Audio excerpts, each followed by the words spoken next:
People go, what the hell is that? I was trying to get just the right angle where I could pull it down and it would just be me making the same face. But instead, I think you just got my forehead. I should have done it myself. I've got like a 12 head to kind of go towards now, to be fair. So welcome back, ladies and gentlemen, to this is an episode of the podcast. Let's get this out of the way. It's completely out of the schedule, but there is a very, very good reason for this. Our dear friend on the other side of the camera, who's currently hiding under the stairs, away from the police, away from the people looking for him. It's It's your birthday, believe it or not, isn't it? On Thursday? Yes, it is. Yes. How old are you turning? 40, 46, 47? What are we talking? Yeah, something along the 60, 21 line. That sort of thing. If you're entering into the Madonna phase of an excessive addiction towards plastic surgery, but claiming to be only 18. It's already there. I'm injecting cooking oil into my face as we speak. Nice. Do it. Yeah, hey, if it 33 years old. Jesus. Under the stairs. Is that the entire 33 under the stairs? Yeah. Born here will only know of this as my existence. Can't really sort of. There's nothing outside of these walls to me. I know you guys are all a figment of my imagination, but I think I've just come up with this over time for madness. That's precisely what it is, right? You know, and as Gus might say, if Adam thinks we're going to let him out, you must be out of your damn mind. There we go. You must be out of your damn mind. So yeah, to look to look at the content for today, right? There is a Psych rewatch podcast called The Psychologists Are In, and it's run by the actors that play Juliet O'Hara and Carlton Lasseter, and what cracks me up about their kind of dichotomy is every episode, and don't get me wrong, it's lovely to listen to, because you watch like a couple of shorts and like that, but it's such an outpouring of love, just vomiting comments all over one another, and it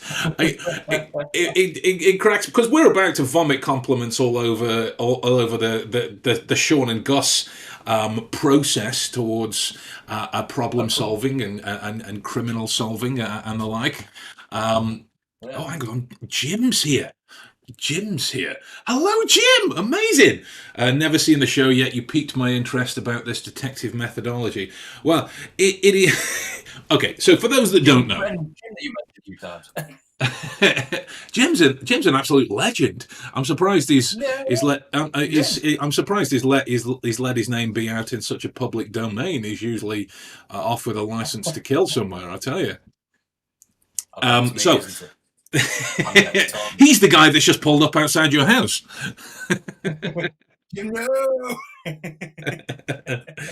So if you don't know what Psych is, you should do for a start. But it is one of those shows that is very niche. It's very niche in the fact that it's mostly slapstick. In terms of the comedic breakdown, I think the term they use is a blue sky dramedy, like a drama comedy, this kind of thing. But some of the banter back and forth, the witty one-liners, and all of this kind of shtick, it's very specific. It's going to be one of those shows that you're going to like or you're not. Me, I love it. I love it because there are so many things that we can take out of it. Let's not forget the fact that this is a show, right? This is a show. So there's a lot of the stuff in there that is completely unrealistic. Like this, in terms of Shawn's memory, which is phenomenal. We'll get into that in a bit. Oh, yeah. yeah, he's able to memorize and observe things faster than he can read them. Now, now, don't get me wrong, right? But that's sort of like an oxymoron kind of thing. If you can't read it, how are you supposed to memorize it in that kind of way? So, What a brilliant go on. twist on the whole sort of Sherlock take of it all, isn't it?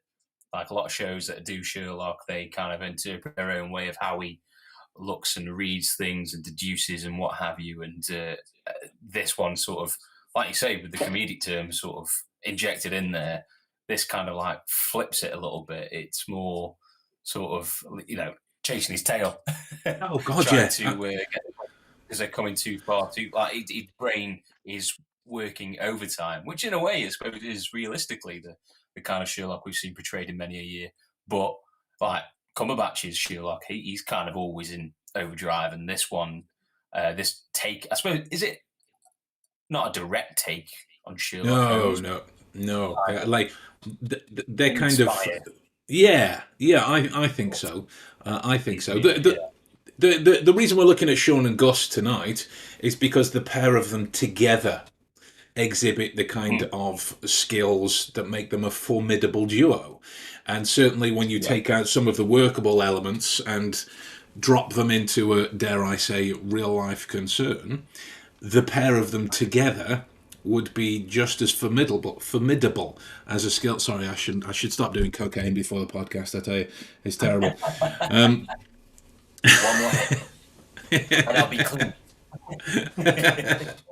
I could actually fake it, because I've got some popping candy in the kitchen. My nose would just be rattling. Train spotting podcast. When you see a deer stalker crawl on the ceiling, we know we're in for a bad time. But a fun time for us. Yeah, I mean, obviously, it's there you go.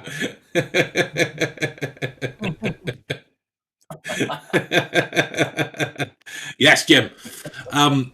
So if we look at them both as kind of archetypes of a method towards problem solving, Shawn is very much the observer and the connector of dots, right? Whereas Gus is the bank of knowledge. Like Gus, being a pharmaceutical salesman, has all of the knowledge about medical concerns and illnesses and dosage and the doctors in the area, who prescribes what to who, the kind of rigmarole you've got to go through. He's a subscriber of something called Safe Cracker Monthly. He can crack any kind of safe that's out there. There's this one great scene in one of the episodes where they pull up to a garage and it's got this kind of like uber expensive numbered lock on, and Gus stands up to it like, where's the edge of the, so if we say it's here, he's going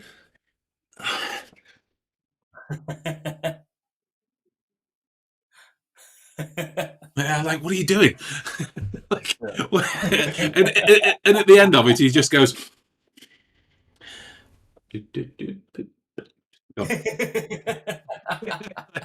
so Gus is very much, yeah, he's the skill set. He's got there's an episode with where their favorite radio presenter is killed, and they do a flashback to the scene where Shawn and Gus are being interviewed, and everyone's like fawning over Shawn and his skill sets because he's pretending to be psychic, and Gus is like, well, I'm this, I can tell you the time anywhere in the world, and the guy's like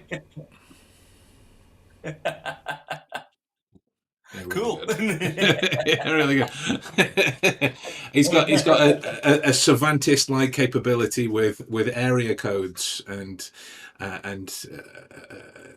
addresses and postcodes and zip codes and this kind of thing. So it's all usable, workable information that Shawn consistently is like, Gus, I've seen this. What does that mean? Cool. and then we'll go back to it, right? So these two together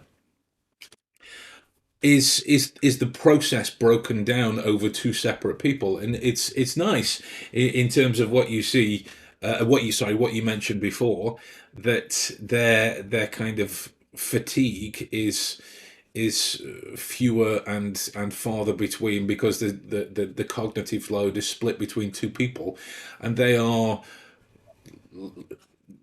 Like two bone halves of the same idle. detective. Yeah, they're bone idle as well.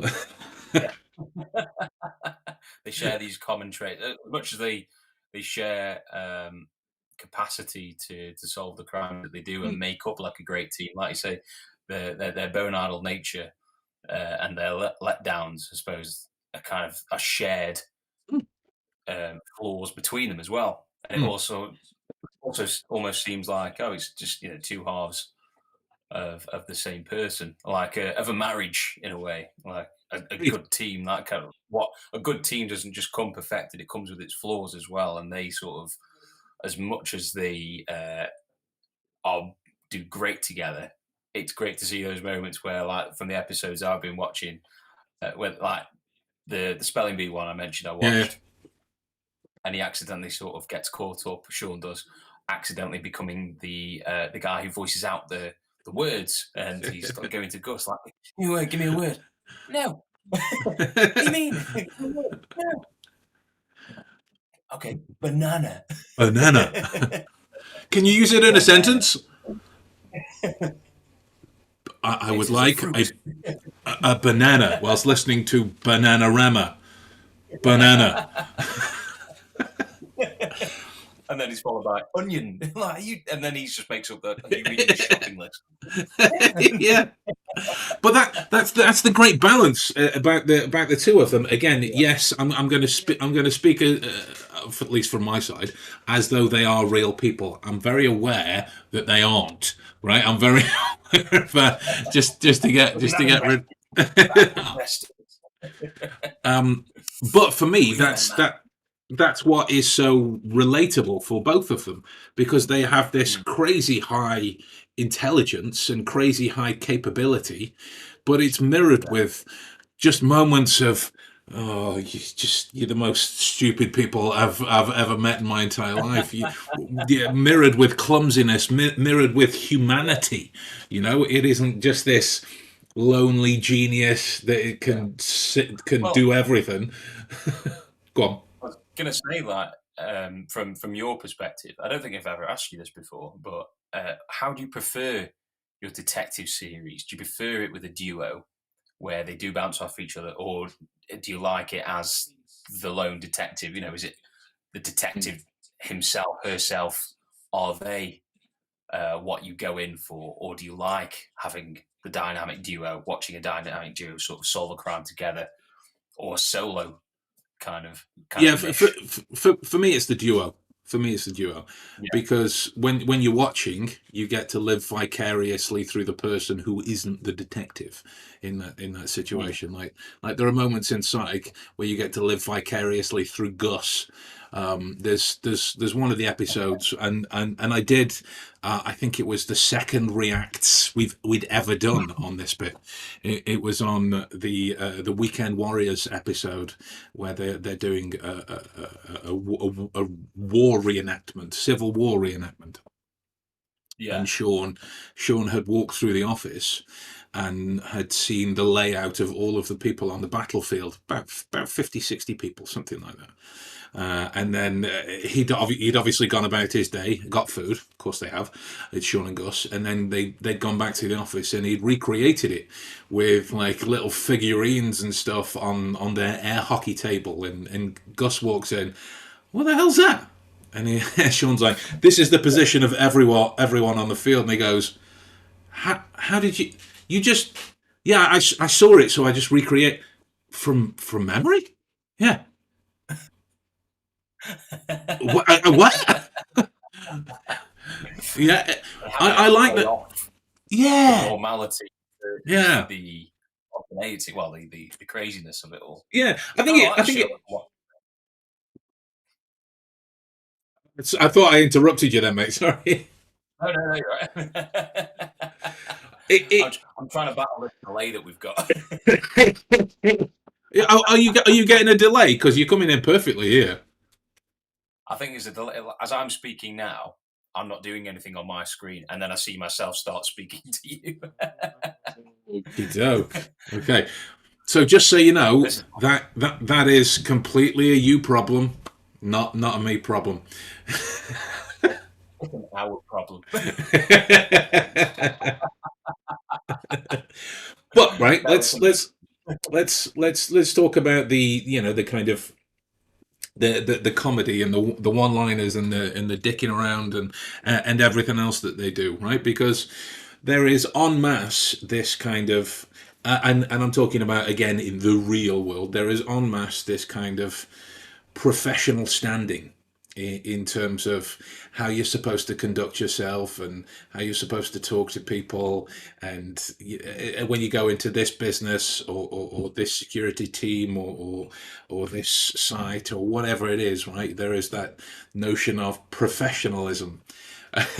And it was mentioned in the interview we did with James Brown, the pickpocket, not the singer. We're not that good. Um, the kind of query regarding who creates the notion of professionalism. Surely it's more to do with your capability and your conduct in the workplace. Professional standings are one of those methods where somebody would say words to the effect of, "Act more professional." Well, if we bring it back to Psych, well, I've solved the crime. The person's in jail. I'm going out for tacos. The job is done, right? In that particular situation. So for me, the whole comedy, and it is leaned into a lot. There is my favorite is the Gus don't be whereas like Gus don't be the ribs that tips over Fred Flintstone's car. Gus don't be this crevice in my arm when Gus is being raising words of caution or whatever. Gus don't be the comma in Earth, Wind and Fire. I think it's great. Some of those kind of quick-witted things I think are brilliant. And then there is the when they go to a scene. It's hi, I'm Shawn Spencer, and this is my partner, and he will just make up a name on the spot. It's like hi, I'm Shawn Spencer, and this is my partner, Levon Tostig, or this is my partner. This is my partner, Lieutenant Crunch, and then Gus will say something. Oh, Captain Crunch. Okay, got it. Congratulations. Go back this way around, and that's a double-edged a double-edged sword. Makes it seem like something you shouldn't use, but insert metaphor for something that's got a dual benefit. Whatever. Make your own connections there. Right. I desperately need a sound bite that says I've heard it both ways. But that's one of those things that offsets the weight of some of the information that they have to sift through. Yes, they're looking at murderers, rapists, thieves, terrorism, all of this kind of stuff, and yeah, that's the interesting thing about them, isn't it? Like the fact that what they are together yeah, contrasts against their actual occupation of what they're absolutely, doing. It's absolutely, kind of like two different colours next to one another. There's a great sort of juxtaposition kind of there, and yeah, that's I think that's how great detective duos work. great. If they don't seem like they should be on the case, Agreed. Agreed. yeah, It's for me. It's about taking those moments and making sure your brain's getting a rest. If you can stop and have a yeah, joke, but you still maintain your focus, still maintain your reason for being there. But if you can insert just a little moment of levity, your brain's getting the yeah, opportunity to go. Okay, yeah. here we go. Right? Is it take for example that place we used to work. Right? That It is had the yeah, it had the opportunity not to be anywhere near as heavy as people dealing with the crime and all that kind of stuff, Yeah, yeah. but there was people dying, people ill, horrible people in there, who'd done horrible things previously, who'd been through Yeah, horrible things previously, and you yeah, would find. Well, I'm saying this like it was a certainty. At least for me, I'd like to hear your side of it, the other side of it as well. That when you'd read through the kind of files, so you would know who you're working with, and everything that you would need to do to make sure their day-to-day activity is in line with all of the legal stuff. That if you yeah, sat there and focused on it for too long, you'd be like, "Fuck." yeah, Like, oh, holy shit. That's and your efficiency, your awareness, your yeah. capability, your reasoning all dwindles as a result because, drum roll please, Yeah, you're emotional swayed by qualities what. are antagonistic to clear reasoning. Go on. So, what was your Yeah, experience of that? I was going to say like very similar in terms of like what you were reading in at the time, dependent on where you are, who you're working with. It can sort of sway your opinion of what is. How the day's going to play out, didn't it? Mm, Like you read those files and then you went to work, and if you had that in your head and you were thinking about those mm, things and applying it to the situation all the time, you were constantly sort of in a bias, I yeah. suppose, with who you, what was going on, what the situation was. But if you had those moments of where you could have a laugh or Mm, you could resume a level of normality like yeah. you would outside of the workplace, it suddenly took away that edge and you could just sort of get on with your day and ignore the deeper levels, I suppose, of the not so pleasant side of the job.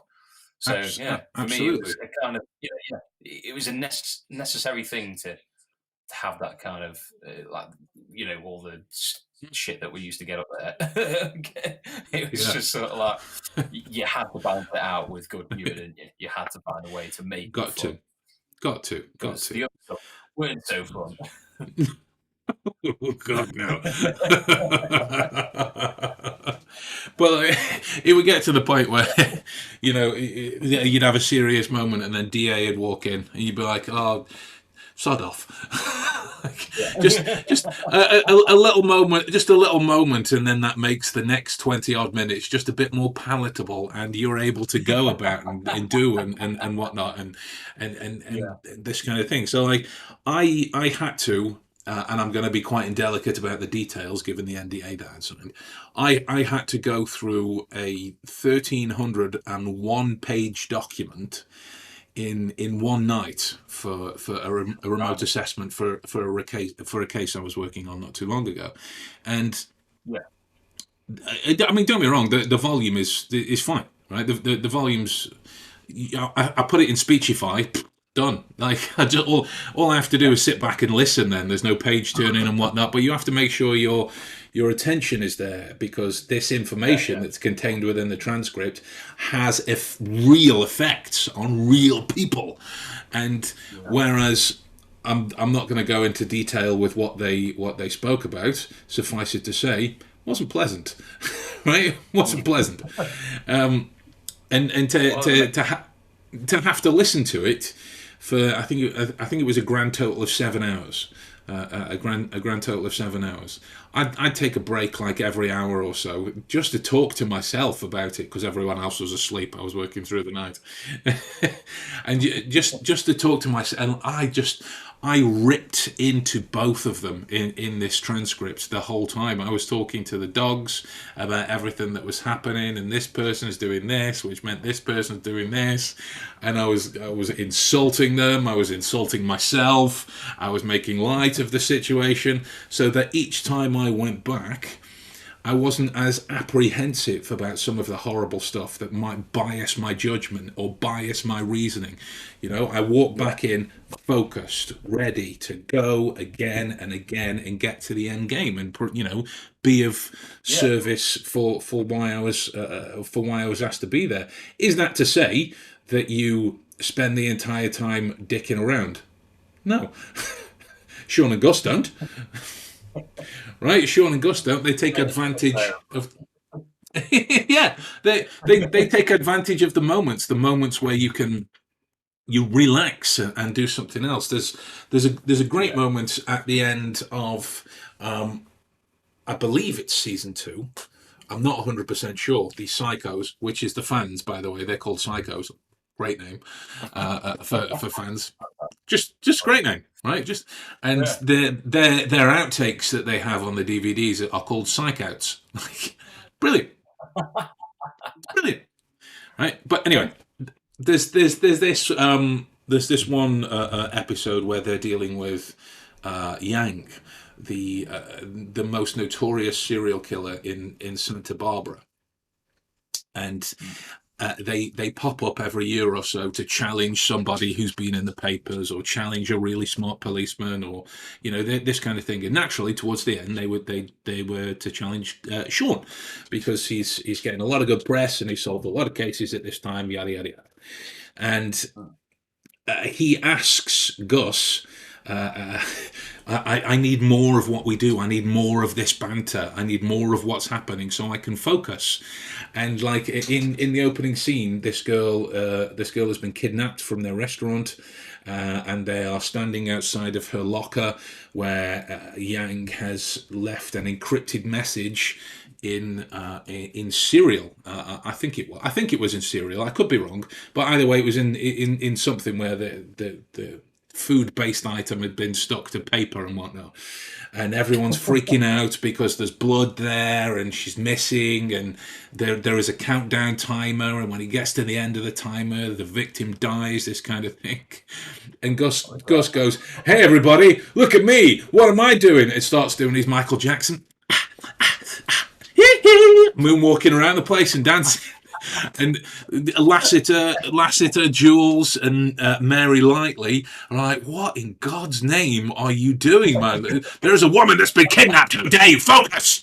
And that Shawn, not listening to it, enjoying the jokes, pieces it together, and just gets about it to focus. The balance, Yeah.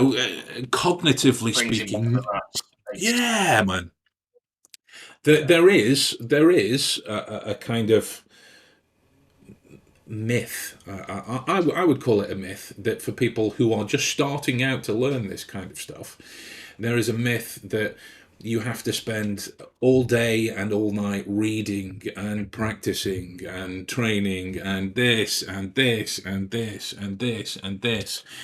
And then that's the quickest way to immediately put yourself off from doing any more because you're mirroring a focus and a love for what it is that you want to do with a lack of awareness for what your body needs. You go, "Oh my God," and then it explodes. Yeah. I experienced this in a lesson the other day. We were going over a memory system, and the chap on the other side he's getting a bit frustrated with all of the stuff that I'm throwing at him and whatnot.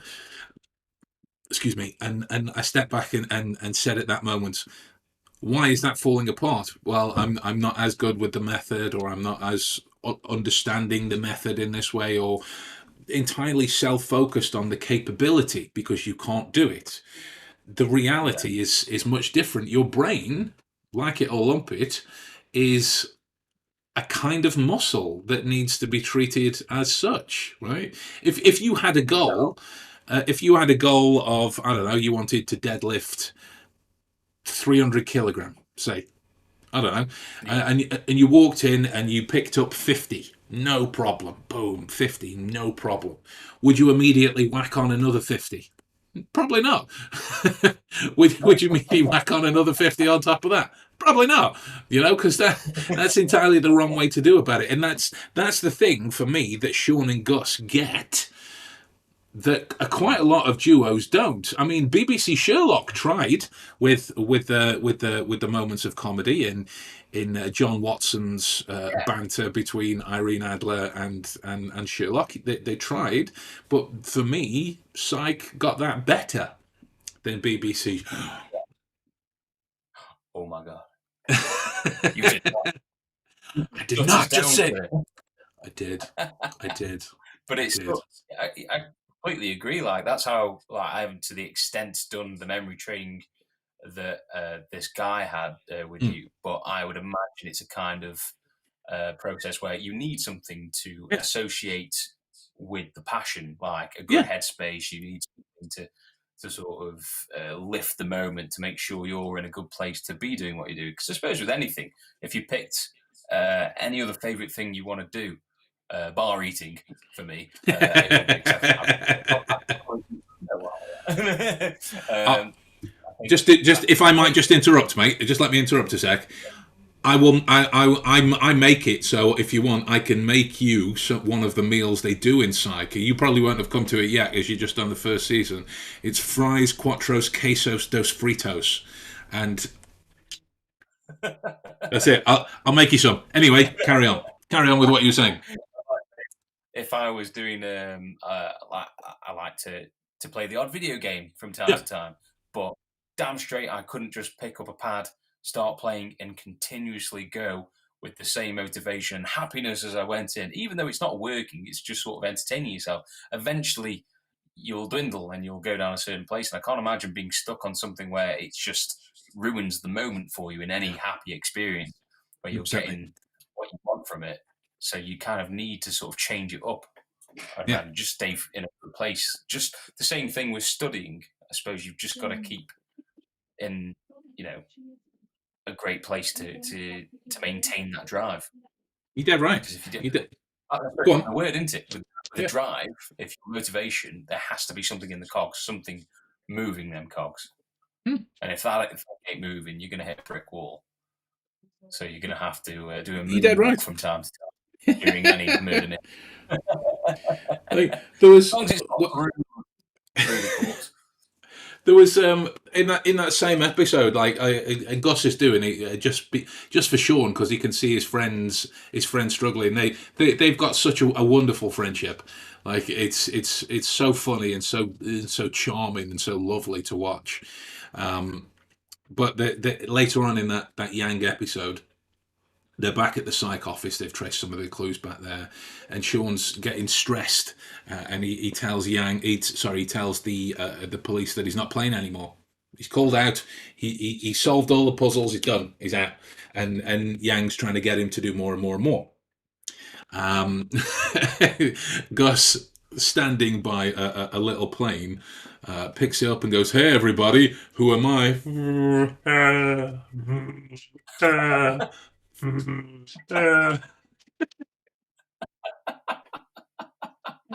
Brilliant. It's brilliant. I think that's brilliant, and it's. I got a lovely. I'm building on omniscient insights at the moment, which I said to people. We'll talk about that a little bit today. Yeah. But and I asked one of the guys that I've worked for a number of times on remote assessments and investigations and this kind of thing, and he the testimonial, the quote that he sent me was lovely, right? It was amazing. It's one of those times where I wish my beard was a little thicker to fully hide the amount that I was blushing. But one of the lines that cracked me up was, "Ben is one of the most unconventional, yet also one of the most talented investigators that I've worked with." And I'm like, I'm not saying that to toot my own horn, which it does inadvertently. But what I mean is unconventional, right? Unconventional. When you get to the stage where convention is doing nothing, is solving nothing, is doing it at a pace, where you're missing the same things. And I'm not just putting that in investigation work, I'm putting that in anything, right? Yeah. Everything has its own conventions about it. If you were looking for somebody to truly come in and shake things up, to get things done better, faster, stronger, sharper, however the song goes, that way, then it is about looking between the conventions of what you're currently doing at that moment, which in my experience, most people, whether you be a business or somebody learning the skill and anything and everything in between, most people aren't willing to do that because convention brings comfort, brings known spaces and known capabilities and this kind of thing. But much like anything, if you're going to work out, you first got to tear. If you're doing a bicep curl, you first got to tear away a layer of your bicep muscle in order to build it back stronger. I'm glazing over that the science behind that, by the way, but that's kind of the fundamentals of. Yeah. Yeah, but that's precisely what it is. If you're going to live in a comfort zone, you're never going to do anything. Yeah. What was that, mate? Sorry, Absolutely. I think you lagged a bit that side for me. You're breaking the mold. Your own mold that you're making. If something that you're doing on repeat for some time is doing nothing for you, change the feck out of it. Yeah, I mean, Do something that different. absolutely, mate, absolutely. Ocarina of Society's here. Hello, hello. Um, I don't know. I don't know. Why I said that like that. That was weird. So I said that like an old fashioned policeman. Hello, hello. What's going on here then, Yeah. mail boy? So in essence, what are we saying with this? It might feel on the surface that we've just spoken about why Psych is an incredible show, and on the one hand, that's true. That's true, right? But we've done previous episodes. Yeah, we've done previous episodes on the importance of Henry Spencer. We've done previous episodes on the importance of Carlton Lassiter. This is the importance of Shawn and Gus towards the process of information gathering, processing, and feeding back towards a problem. Right, no matter what the problem is, you could use it. Yeah, you could use it for detective work, but you could also use it for chefs. You could also use it on a building site. You could also use it as a teacher and whatnot. That ability to bring information in, combine it with other things that you know, and feed it back, right? And feed it back. You have to be aware that that's how certain stereotypes and biases are born. But that's when you're leaning too far into your emotions and the kind of information that comes along with that. Taking stock of. Go on. Finding where your barriers are with Yeah. stereotypes, those cliches and things like that. You might find those borders that you're not sure where the line is. The grey area might become more clear, Yeah. as it were. No, I mean, you're dead right, mate. You're dead right. There's been a few moments where I've been working outside of a performance setting. Bear in mind, outside of a performance setting, where I've been working, and I've walked through an office of sorts, and I'm just looking at desks, That's all on the one hand, I'm just being nosy. On the other, I'm just leaning into the fact that I'm a little neurotic. And when I say a little neurotic, I can be quite obsessive.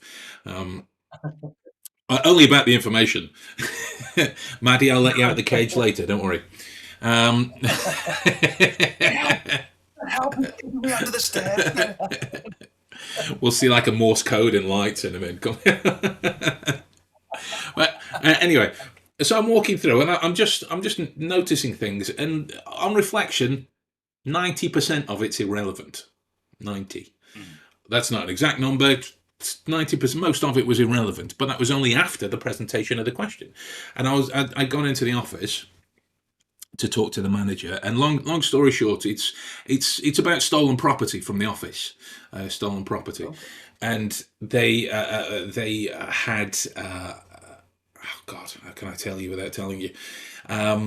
They had informed everybody that they were going to have to sit down and talk to somebody about what they knew about the stolen stuff. So I'd gone and had a look around the stock room when it was all going missing, and this is things like printers, not just stacks of paper and pens and paper clips. This is printers, fax machines, phones. Oh, yeah. Oh, this is going missing, and I was in there, and it smelt like coffee.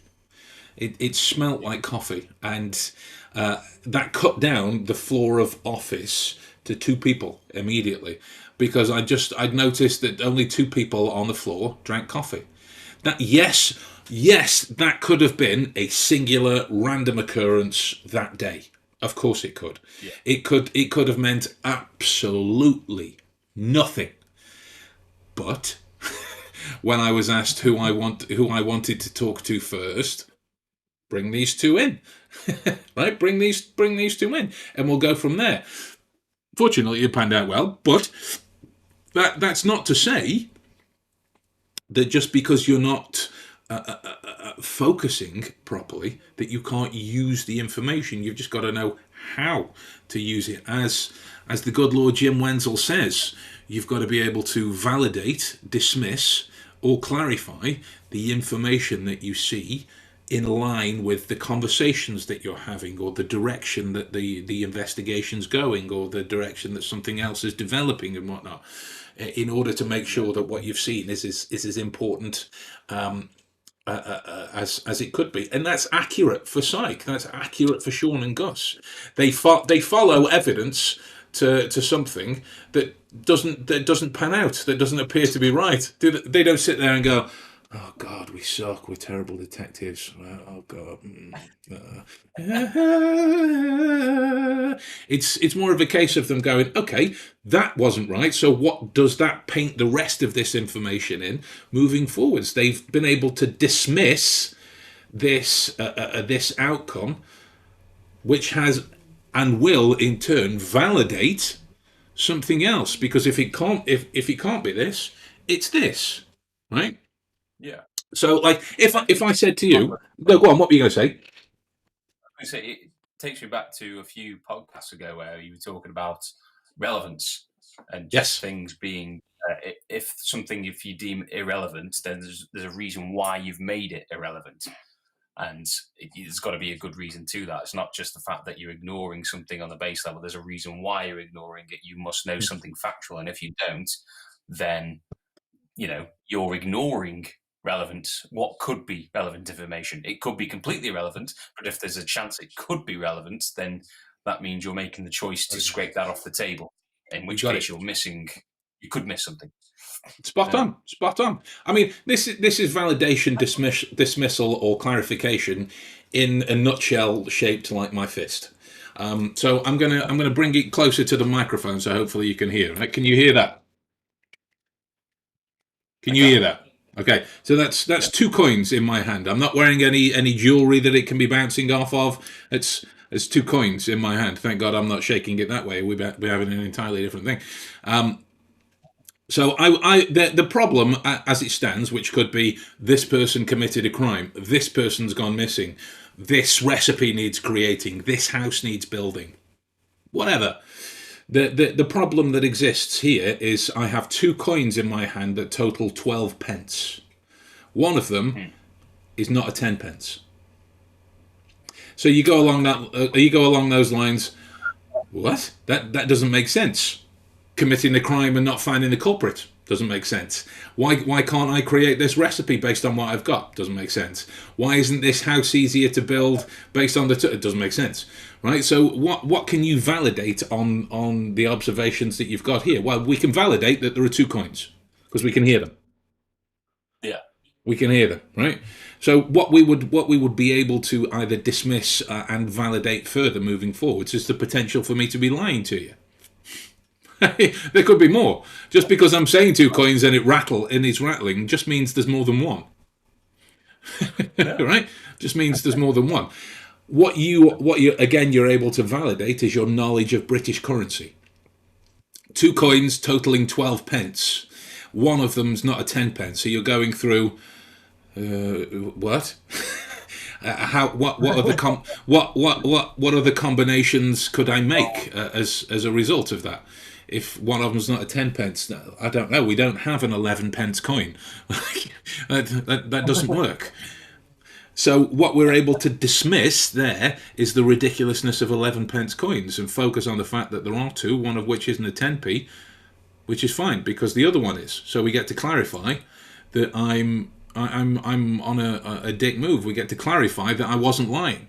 We get to clarify that I was just throwing down a logic puzzle of sorts, right? To be able to practice the way that you would think about this, and that's just running through the bullet points, the bare framework of that. Because if you were doing it with an investigation or a conversation or an interview or or an interrogation of sorts, whatever it is, there is more of a conversational way that you would find out this kind of information and get them to kind of give you more, which is another thing that Shawn and Gus do brilliantly with this kind of outlandish social engineering that they do. Like, how often do you go into any convivial store, whatever it is, and the person serving you behind the counter has the look on their face that they've done this 80,000 times that day, and they wouldn't notice you even if you were on fire? Yeah. Right. It was that time I was on fire that I noticed that they You were politely asked to leave the church. Get out of the Scientology building, please. Sorry, God. Just that quickly reminds me of the Jimmy Carr gag when he was asked which fictional character he would like to take on in a fight. He said God. That was hilarious. That was hilarious. So the kind of social engineering standpoint, if you walked in there and said something like, I don't know, what's an affectionate nickname for someone? Hey, sweetie. Right, right. If you're dealing with a young girl of prime TikTok age, you're probably going to get a little anger and whatnot. If you're dealing with a lady of 60, 70, 80 years old, you're probably going to get a chuckle in this kind of way. You're upsetting that status quo. One of the best examples of this happened to my mum. When you're driving and you let people out, and then people do most people do this just to say thank you. I hate that. Like if you can't take your hand off the wheel to say thanks, that's an immediate backtrack to, well, I can't be arsed. There you go. Thanks, I'm being pleasant. On you go. And that's the kind of run of the mill situation. My mum, this is years ago, when I was in college, Okay. and she'd picked me up, and we were driving home, and this guy let her out. Fenton College, the old building where it was by Fenton Manor, and we were pulling out to go left, kind of towards the McDonald's on Victoria Road, and this guy let her out, and as she was going thank you like this, putting her hand up, he went and blew her a kiss. Right, that guy was I don't know, mid-60s at a look, full head of white hair. He was just big smile on his face and whatnot, and that changed the way that the rest of my mum's day went. She spent the entire night chuckling, just in a great mood. My dad's normal miserable banter at that particular, she washed off at that moment. She got a kiss from a stranger, an air kiss. Brilliant, right? Like this kind of upsetting the kind of conventional conversational stuff that happens between point A and point B is a great way to kind of open the lines so you can see between them, as opposed to having the peer in. So, Shawn and Gus, that's the process. Take it forward. Invent some fun nicknames. Invent some fun insults. Absorb. And make some fun insults for us. There's one that cracks me up where Gus is telling Shawn why he shouldn't do something. Why I don't know exactly what it was off the top of my head, and he was accosting Shawn for doing something, and he just snapped back, going, "You're a big fat person." which Gus isn't. You're a big fat person.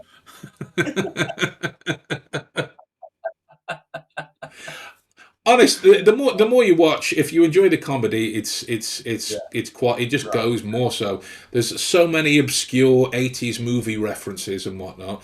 Like Kurt Smith from Tears for Fears becomes a recurring character. What? but like as Kurt Smith. Chris Smith, of course. Yeah, not as anybody else, but as Kurt Smith, and like there's loads of getting like Kerry. Is it Kerry Elwes or Gary Elwes or the guy that plays Robin Hood, Men in Tights, the Robin Hood, sawed his foot off in Saw. He's a yeah, Tale thing, lost princess thing, Princess Bride.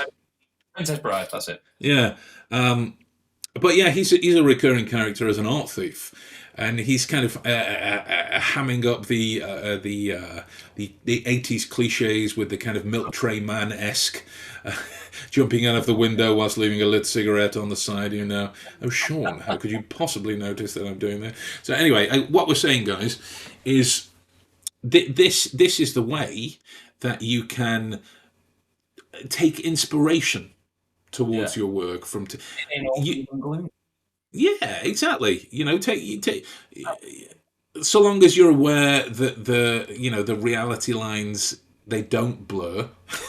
There is a fixed moment of this is a TV show, this is real life, and never the twain shall meet.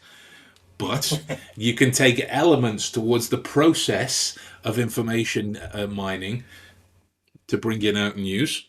Only elements. Bear in mind.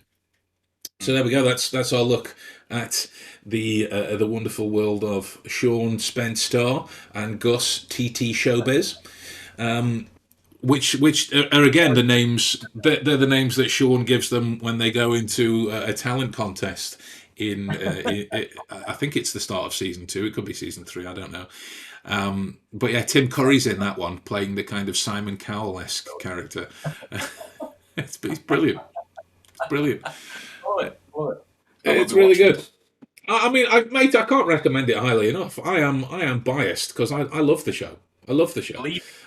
On Amazon at the moment, Amazon Prime. If anybody has that, that's quite a common one. I think it's all out on there, all seasons. The movies definitely are. You can buy it through Amazon Prime, but if you've got Peacock, you can stream it through there as well. So you think they paid us? They didn't. They didn't. They didn't pay us enough, anyway.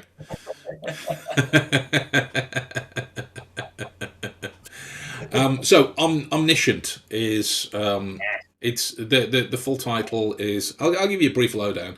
The full title is omniscientinsights.com, and it's being built at the minute as an online training platform. So you'll be able to take courses where you get lovely certificates at the end and your qualifications and stuff, and you'll be able to take some of the training that I deliver, because it's going to be something that you can do in your own time and in your own way. It's all going to be delivered on there, and it's going to allow me to indulge my slightly less conventional side. And the flagship project, that I'm working through at the minute is Pipes 2. Pipes 2. Pipes 2.0, or would it be 2.0 this way around, depending on how you're viewing it? I don't know. I'm sure the camera probably flipped it and whatnot.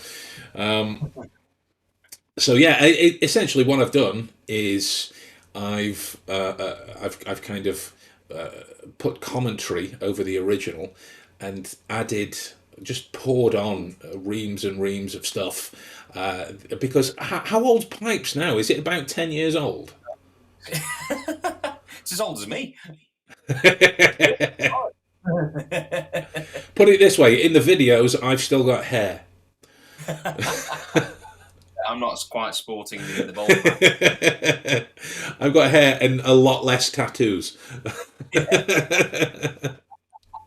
A lot less. So yeah, it's.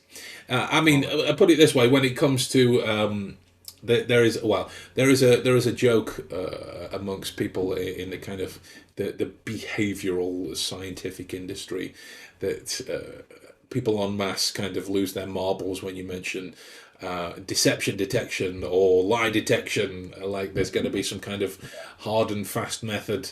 I've seen this and didn't see this, therefore it must be lies. Yeah.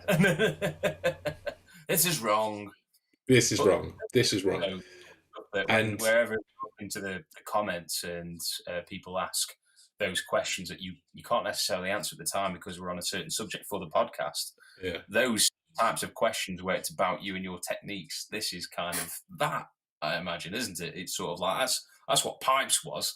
Yeah. Pipes was you in a box. Yeah. It was me in a box. Yeah. I'm in a plastic cage of despair. Oh no, a glass cage of despair, wasn't it?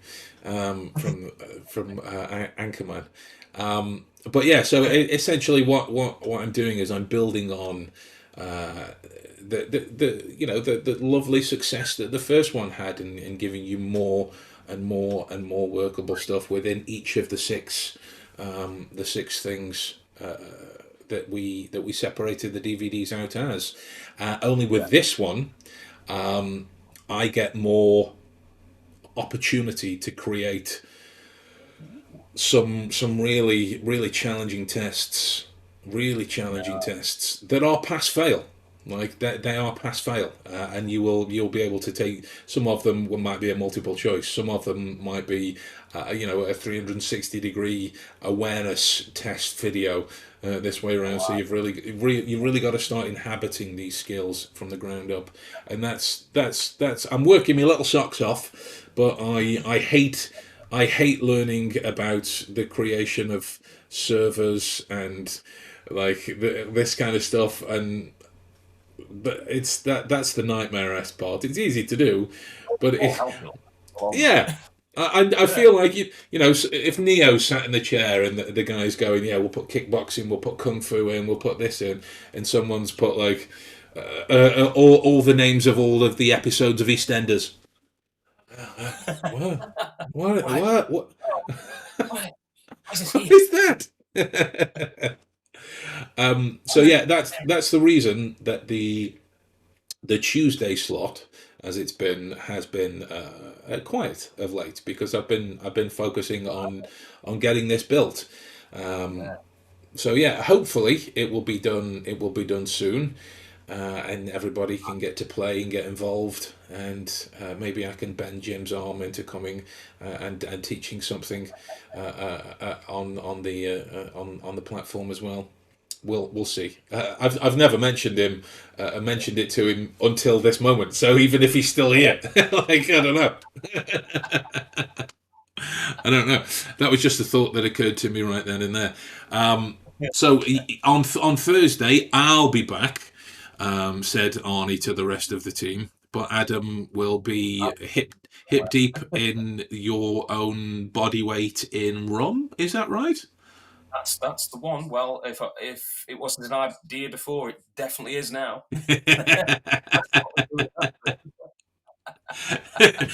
Just reminds me of that, a bit from one of Louis C.K.'s stand-ups, and he's talking about the joy he gets from sending his kids back with his wife, because he's talking about the benefits of divorce.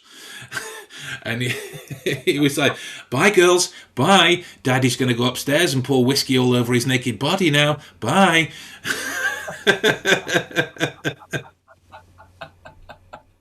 Oh, love it. Which is great, right? Which is great.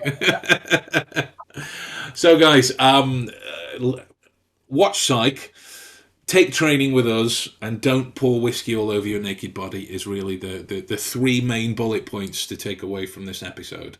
Would you agree? I don't know. I'm already considering getting the rum right now and just having it off before little shower in rum. Pull out the match. You fucker!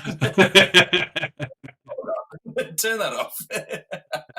So Adam, what? Yeah, some time. He's going to have 33 stitches for his 33 burns now that he's got.